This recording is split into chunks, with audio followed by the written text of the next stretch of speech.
beautiful and welcome back to my channel and welcome to this video that's going to be a tag video. This is something that I do every year. This is the new makeup releases, the tag. This is going to be the third year in a row actually that I'm doing this. We're going to be talking about the releases that lived up to the hype, the ones that did not, the ones that were a snooze fest, and what I think about next year. What do I think about 2022? And if you haven't been here before, if this is your first video here, hello, my name is Angie. I'm such a lover of beauty makeup. I love everything beauty makeup related. I love discussing all of the news and breaking it down to you. Especially at the end of the year, I love just tying everything together and just chatting a bit about how the year has been. And that's what we're going to do today. So if you want to see some more makeup content on your timeline, don't forget to subscribe because I upload, well, normally 5 times a week, but right now, every day until Christmas. And just like last year, this video is going to be a collab together with my friend Samantha March. Samantha March also does a makeup releases video every week. Hers is a Will I Buy It and mine is the new makeup releases. I was initially very much influenced by her and she is the reason why I'm doing my new makeup releases every week. So don't forget to check out Samantha. She's a dear friend of mine. I've actually met her in real life and I cannot wait to meet her again. I adore Samantha. She has the kindest heart and she just loves makeup just as much as I do. So if you want to see some more makeup, definitely check her out as well. If you're not already subscribed, she's definitely a sweetheart, and if you want to see some more neutral makeup, that's definitely the place to check out. I love more colorful makeup, I love more dramatic makeup. I feel like we could complement each other. Listen, I would love to do her makeup one day. I actually used to freelance as a makeup artist and I feel like Samantha, she has a face that really could carry a lot of color. Should I do a really fun, like, colorful look on her next time I meet her? I'd love that. So there are going to be 8 different questions, the same questions that we had last year. I will leave the questions down below in case you want to do this as well. It's always fun to, like, you know, look back at the year and see which things were popular, which things did not live up to the hype, which things were like so surprising, and what we think about next year. So we're gonna do the questions in order, and we're starting out with number 1, which is what mainstream release lived up to the hype the most this year? And I'm gonna divide this question into 2 parts. One thing that, like, I own myself, and one part is, like, based on, like, the hype that it got and the way that it was, like, received by the people that actually did buy it, which wasn't me. Like, I didn't buy it. Let's start with that. The first I want to talk about is the releases from Huda Beauty. I feel like Huda Beauty has made some really good releases this year. I'm not talking about the Glow Wish. We'll talk about the Glow Wish in a bit. I'm talking about the Wild Obsessions palette, the Brown Obsessions palette, and the new Rose Quartz palette. I feel like all 3 of those releases were very hyped and people seem to really love them. I don't own any of these except the Jaguar palette, which is here. Listen, my room is a mess. I'm in the middle of moving. My room is a mess. It's a mess. It is here somewhere, and it's a really nice palette. And I feel like Huda Beauty, she has found her eyeshadow palette formula, and especially during this year, I haven't heard the Huda Beauty main brand having any, like, really misses, and it seems like the hype that she's getting with her brand, she's really, like, living up to it. The other brand that I really think is living up to the hype when it comes to, like, eyeshadow palette formula is the Pat McGrath formula, the Utopian Dreams. I feel like that one was really hyped and people got it, and most people that I've seen review it really love it. I didn't buy it because Pat McGrath, I like the eyeshadow formula, but I don't like it. I don't $125 like it, if I'm gonna be totally honest. But there are so many people that love the formula, and I have seen the hype that the Utopian Dream got and people receiving it and absolutely loving it. So that was really interesting to see. And also the holiday release. People seem to really love the things that they got from the holiday release. People seem to really love the face trios, the highlighters, and that big palette. People seem to really enjoy it. So I feel like Pat McGrath is also one of those brands that she receives a lot of hype, but most of the time she really lives up to it as well. So that's really interesting to see. The next thing that I feel really lived up to the hype is something that I have myself. I've been part of hyping this brand up, and I really feel like Natasha Denona deserves the hype that the brand gets. I think Natasha Denona makes one of my favorite eyeshadow palette formulas, and this is the Retro palette, which is the latest-ish palette. I also have that face palette here somewhere.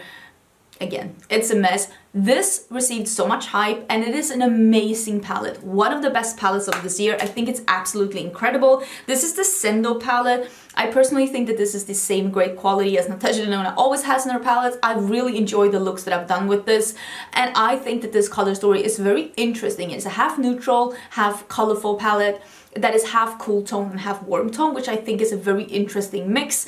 This isn't necessarily my absolute favorite color story, but I still feel like there's some really bangers in here, and I've loved the looks I've done, especially with these greens. I still think the quality is really good. And this is the Circle Loco palette, the like rainbow almost palette that came out. Incredible quality. This is one of those bigger pans. I know that you said that this one is limited edition, so at some point this one will be discontinued, but oh boy, I really love the quality of this one. I think the shadows are absolutely incredible, and this is also one of those palettes that is going to be so amazing to mix with other like Natasha Denona palettes, to like pick the brightest colors in her more neutral palettes together with pops of this one. Yeah, I really feel like Natasha Denona is receiving a lot of hype for the product that she's releasing, but she's also living up to the hype. Like the releases that come from Natasha Denona, I think are great. The mini palette she released, the mini Love and the mini what was its face, the mini Metropolis palette, also great quality. Like I've loved pretty much everything that I've tried from the brand, and yeah, I definitely think that this brand deserves the hype that it's getting. Let's talk about, because I'm pretty sure the next one is about indie. Yeah, what indie release lived up to the hype most this year. Okay, so I'm going to talk about firstly about Auric. Auric Beauty is owned partially by Samantha Ravndal. This isn't necessarily an indie brand in the sense of it's independently owned, because I'm pretty sure that Auric is backed by a financier, but let's for the sake of the argument call it an indie brand because it is a smaller brand and it is not like mainstream, it's not sold at like Sephora, and I feel like this brand received an immense amount of hype and really lived up to it. I personally have not tried the brand. I really want to try the brand. At some point I will. I just haven't yet. But I really feel like this brand got so much hype but really lived up to the hype. So I feel like that's just super interesting to see. Another brand that received a lot of hype this year has been the By Beauty Bay brand. That's Beauty Bay's own brand. Where is that palette? Oh my god, I'm a mess. I'll pop it up here. The Wilderness palette basically broke the internet. So many people were so excited about that palette. I think the By Beauty Bay does really good eyeshadows, and especially for the price. It's not my absolute favorite formula, but I still really enjoy it. And I do feel like for the amount of hype that this brand gets, it keeps delivering at least new interesting color stories, and it keeps the same quality within all of the eyeshadow palettes. And that's the hardest thing. Like if you're getting super hyped for your formula, it's very important that that formula stays intact within all of your upcoming releases, and I really feel like they've been doing that. And even though their formula isn't my absolute favorite, it is the favorite of a lot of other people, and for them to keep that formula with new interesting color stories at that price point, it's pretty impressive. Number 3 is what release did not live up to the hype this year. And I have quite a few that I could talk about. First, I want to talk about the Glow Wish. I feel like Huda Beauty makes amazing products. I really do think that the products from Huda Beauty are mostly really good. Like, I love the eyeshadow palettes that I've tried. I love the brow product that I tried, the lipstick, the lip liner, really, really good products. But then she released this Glow Wish line. I tried the skin tint, I tried the bronzer, I tried the pressed powder, and okay, spoiler alert if you have not watched my declutters, not all of them are live yet either. I decluttered all of them. I don't like them. I don't think that they're that good. Like the bronzer is okay, but it's not better than other ones I have. The powder is a choice. Like the formula of that powder is a choice, and the skin tint is pretty medium to full coverage. It's not a skin tint at all, and it is so glowy that it's almost like, remember that like full face of highlighter trend that was going on for a couple of years ago? Pepperidge Farm remembers. That was not a good look, and that is what that tint is giving me.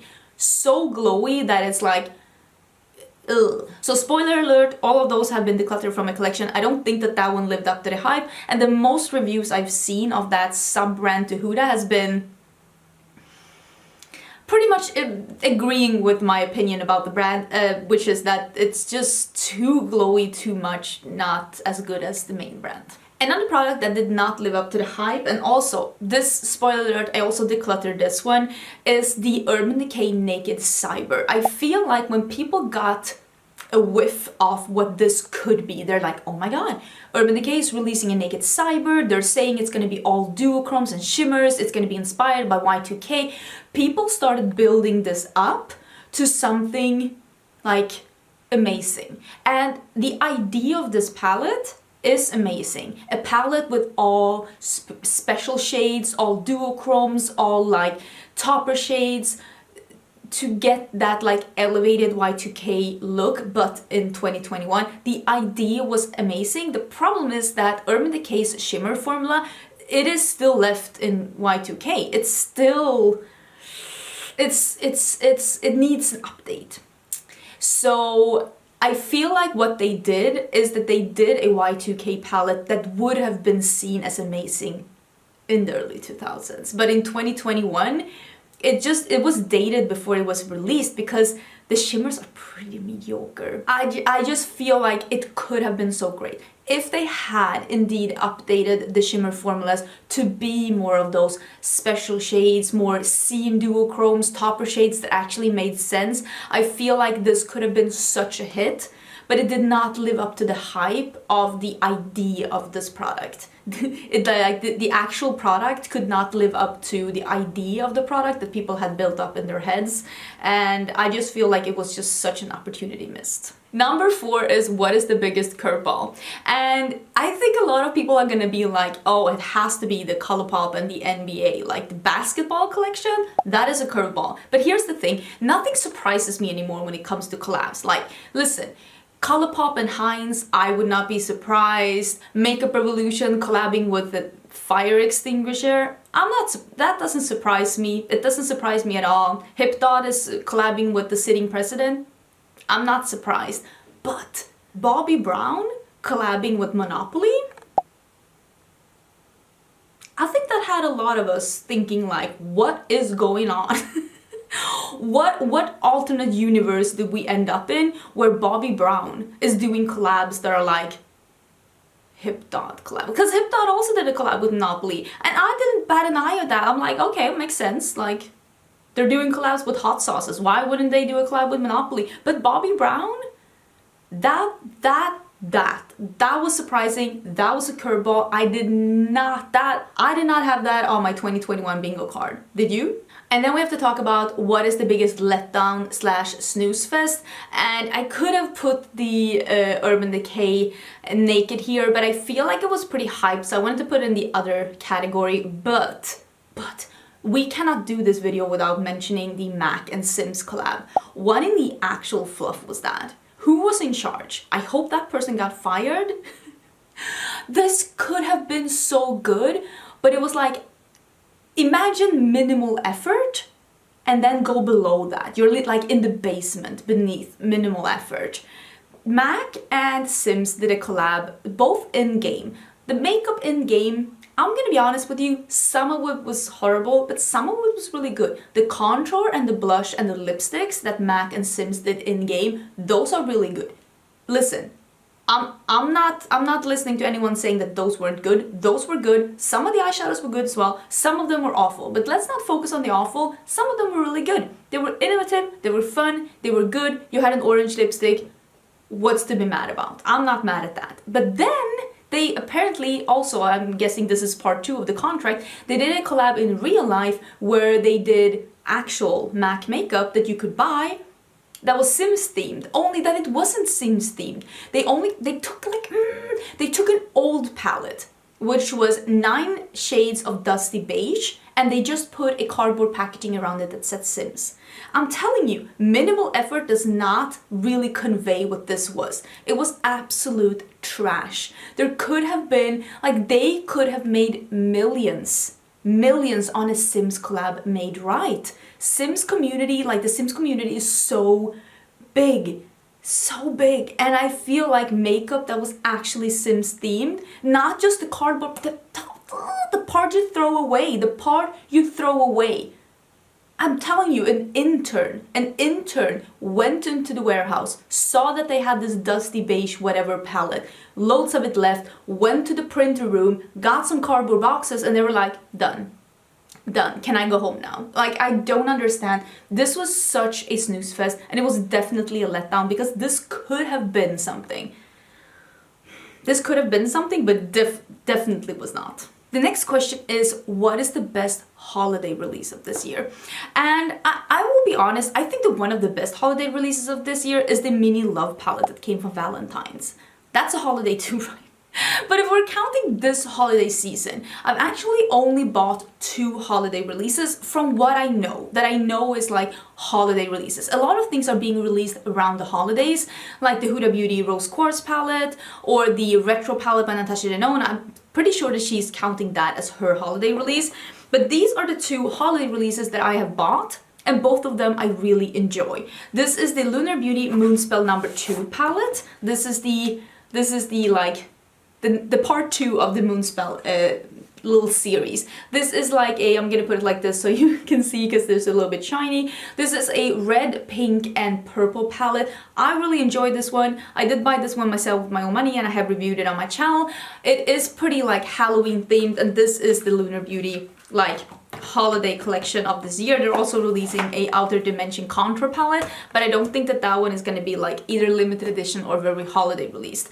The other thing that I bought is the BH Cosmetics holiday release, and I said last year that I thought that one was good, like the best one if you want to get something that's actually holiday themed that is good quality. And this is the palette that I'm wearing today. I did film this look, it's already live. I will link it down in the description box in case you're interested. This is the holiday palette from like BH Cosmetics this year. Last year I said I thought that the Naughty palette was a really good palette. If you want something holiday themed, that you have a lot of options, there are also colors that you can use after Christmas with great quality. Same this year. This is holiday themed. It's called Miss Klaus, the Lit List palette. It's holiday themed. It has very good colors for the holiday season, but also colors that you can use after the holidays at great quality at a pretty decent price, and it's probably gonna go on sale because that's what the Naughty palette did last year. So I would say I'd recommend both of these. I did get, as I'm filming this, I have not received the Melt Cosmetics holiday collection. That one is on its way to me as I'm filming this, because I'm pre-filming a little bit because December is going to be absolute madness. I would say that I think that that one is really good as well. I am being sent that one as PR, and if I hadn't been sent it in PR, I would have bought at least the palette and maybe some other things myself either way. Melt usually does really good holiday releases, but something that I thought about this year is that I don't feel like there are that many actual like holiday themed things. Too Faced has a couple. I know that bronzer and lip gloss duo with the hot cocoa thing, that one was really cute. Had I been in the market for something like that, I could definitely have picked it up. It's really cute. But there are not that many like actual holiday themed things. And I think that, and this is just something that I've said before, usually the things that do the best are the things that are released in holiday season that are not necessarily holiday themed. Like the Huda Beauty Rose Quartz palette or the Retro palette by Natasha Denona. Those are going to be 2 palettes that people are probably going to talk about and love for quite some time, if I'm gonna be honest. They were released around the holiday, they're probably seen as the holiday release from the brand, but they're not necessarily holiday themed. The next question is, what was the best collab of 2021? I mean, I think this one by some Angelica. I miss makeup struggles. If you know, you know. I mean, obviously, why do I have a hair here? Obviously, I think my own collab is like, I did one of my dream palettes, I would say. Like, it's not the end-all be-all of my dream palettes, but I do love it. But I mean, I can't answer my own thing. Obviously, I love this one. I did it. I have reviewed some other collabs as well, and I have them here that I have really enjoyed this year, and I hope I'm not missing any of them. But Oden's Eye did a collab with the 3 girls, and this is the Legendary Diversa palette, I think. Legendary Diversa palettes, of course. This is with Judy, this is the Red Dragon. I have a video on all of these. This is Tina the Hummingbird. I'm really excited to see, like, you know, new people getting collabs. That's really fun. This is the one with Annette from Annette Makeup Corner. Such a beautiful palette. I also reviewed the Lethal is Dead, which is the Lethal Cosmetics and Teresa's Dead palette. This is such a fun palette as well. Again, I have 2 looks, I think, up with this one. Such a fun collab. There was also some liquid liners in this collab. Really, really good quality as well. I mean, I am so excited to see like more people getting collabs and being able to be like creative with like their collabs and doing things that they think are fun. I also reviewed Samantha, which is the one I'm collabing with on this video, her Life's a Draft palette with Ofra. Since then, Ofra has gotten themselves in quite some hot water, and I will say that I am personally taking a bit of a break from Ofra because I don't necessarily cancel brands, but I just want to see like I just want to take a step back and see that they actually can be better, that what they're doing is better. So for me, I'm having a little break, but I'm not going to declutter the palette because I love Samantha and this is like her baby, and I think the palette is good. I think it's a good quality palette, even though me and Samantha don't necessarily have the same preferences when it comes to eye makeup. Maybe you can see this cloud makeup right here, but I still think it's a really good quality palette, and I think she did really good with it, even though right now I'm not using Ofra. But these are like, did I use any more collabs that I've forgotten about? I hope I'm not forgetting anyone, but I feel like there's been a lot of fun collabs going around, and even though I haven't tried all of them, there's been some really fun collabs with like new people in 2021. I hope you get to see even more of that in 2022. And I know myself of really fun things that are coming up, and I'm just so excited to see. I'm just so excited to see all of it, because I'm so happy to see people get opportunities to be able to create their dream, like their dream palettes or their dream products with brands that they just love and adore. The last product is, what is your predictions for the next year? And this is something that I include because I'm nosy. I'm a nosy bitch and I want to know what other people think. I do every year a makeup predictions video where I talk about my predictions for next year, and I am going to do a separate video on that. I always do that. I'm also going to do a check-in which I think is coming really soon, where I talk about my predictions for this year and whether or not I was right or wrong. So this question I mainly include because I want to hear other people's opinions. I want to hear what other people think. I'm gonna give you one thing, that's two. I'm gonna give you one thing of what I'm gonna include in my video, and that is something that I have been noticing during this year, and that is that a lot of brands have stopped releasing, not Colourpop and Makeup Revolution, but a lot of brands have stopped releasing bigger themed collections around, you know, when you sometimes you look at a collection and you realize that you only release these 3 blushes and 3 lippies and 3 glitters to be sidekicks for this palette. I mean, the palette was the star of the show. The other things are just there to fill up spaces. Like they're extras. They're extras in the show of this palette. And I feel like this year I've seen a lot of brands stop doing that and just releasing the one thing. The one palette, the one brow gel, the one lip pencil, the one lipstick formula, and I've seen a lot of that, and I find it very interesting because I feel like brands are taking a step back from the limited edition collections, and a lot of the mainstream brands are taking a step back and being like, we just want to release a primer, we just want to release a blush, we just want to release a powder, and they're just releasing that, and I kind of enjoy it. And I really think that that is going to continue in 2022. I think we're going to see a lot more brands releasing just the one thing. This is the main star of the show. We don't need any extras. This one is on stage. And I do think we're going to see more of that in 2022, or at least I hope, because a lot of the one-off things that have been released in 2021 have actually been quite good. So let me know what you think about that. Do you think I'm right? Do you think I'm wrong? Are you looking forward to my video about it? Don't forget to check out Samantha's video down below. I will link it in my description box. I cannot wait to see what she thinks, because like I said, we both love makeup, but we have different preferences when it comes to makeup. And it's so interesting to see and hear what other people think about makeup, especially when you have different preferences, because to be fair, there's no right or wrong. It's only like preferences. I might like something that you hate and you might like something that I hate, and that's perfectly fine. Also, if you want to do this yourself, if you want to answer these questions, please don't forget to tag me. I would love to hear your questions, especially on that last one. I love to hear what people think about like the future of the makeup community. Thank you again for watching. Don't forget to subscribe, and I will see you again tomorrow for a new video. Bye!